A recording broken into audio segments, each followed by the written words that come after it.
ये Manas Nagar excellent bio institute है और आज बच्चों को मैं 12th क्लास का दूसरा चैप्टर जो है ह्यूमन रिप्रोडक्शन मानव जनन पढ़ाने जा रहा हूँ। इसमें से 8 से 10 नंबर के क्वेश्चंस पूछे जाते हैं और सबसे पहला क्वेश्चंस इसमें आता है स्पर्मेटोजेनेसिस या oogenesis से आता है। तो आज हम सबसे पहले इसको समझने की कोशिश करेंगे। तो इसको समझने के लिए हमको समझना होगा इसकी एक प्रक्रिया जिसे कहते हैं gametogenesis. Biological terms of view से जहां सिस होता है उसका मतलब होता है निर्माण और जहां लाइसिस होता है उसका मतलब होता है विखंडन।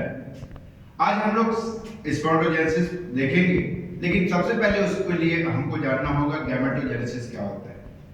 गैमेट के निर्माण की प्रक्रिया जो होती है वो गैमेटोजेनेसिस कहलाती है और गैमेटोजेनेसिस में मेल गैमेट और फीमेल गैमेट का निर्माण जैसे होगा तो गैमेटोजेनेसिस मेल गैमेट और फीमेल गैमेट के निर्माण की एक प्रक्रिया होती है, युग्मक निर्माण जिसे हिंदी में कहते हैं। और उसमें दो प्रक्रियाएं होती हैं, स्पर्म का निर्माण और ओवम का निर्माण। स्पर्म के निर्माण की प्रक्रिया को स्पर्मेटोजेनेसिस कहते हैं। स्पर्मेटोजेनेसिस क्या होता है, कैसे होता है, तो आपको इसके लिए समझना होगा कि जो मेल रिप्रोडक्टिव पार्ट्स है, नर जनन अंग में एक बहुत महत्वपूर्ण पार्ट होता है जिसे हम टेस्टिस कहते हैं। टेस्टिस जिसे वृषण कहते हैं। वृषण की जो अंदर की कोशिका होती है उसे प्रीमोडियल सेल या प्राइमरी जर्मिनल सेल कहते हैं, या उसको हिंदी भाषा में कहा जाए तो प्राथमिक जनन कोशिका कहते हैं, जो डिप्लॉयड होती है। और उस डिप्लॉयड से हमको स्पर्म का निर्माण करना है। स्पर्म का निर्माण करना है तो सबसे पहली चीज हमको देखना पड़ेगा कि स्पर्मेटोजेनेसिस क्या होता है। स्पर्मेटोजेनेसिस की प्रक्रिया 3 चरणों में पूरी होती है। जो पहला चरण होता है वो मल्टीप्लिकेशन फेज कहते हैं उसको। दूसरा चरण जो होता है उसे कहा जाता है उसे ग्रोथ फेज कहते हैं। और तीसरी जो प्रक्रिया होती है जिसे हम कह सकते हैं मैच्योरेशन फेज कहते हैं। तो सबसे पहली प्रक्रिया हम समझेंगे कि मल्टीप्लिकेशन फेज क्या होता है। नाम ही के अनुसार आप जान रहे हैं कि नाम के अनुसार कि ये जो प्रक्रिया होती है विभाजन, गुणक अवस्था है, विभाजन होता है।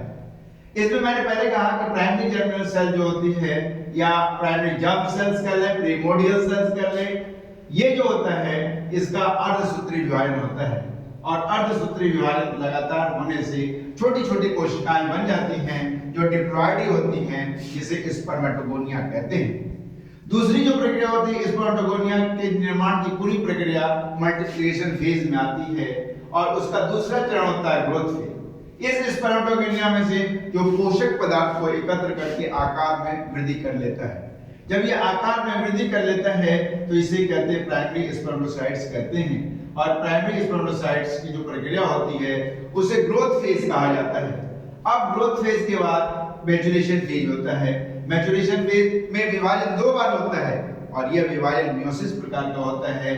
जब ये विभाजन होता है तो प्राइमरी स्पर्मेटोसाइट से फर्स्ट मैच्योरेशन डिवीजन के अंतर्गत सेकेंड स्पर्मेटोसाइट्स का निर्माण होता है।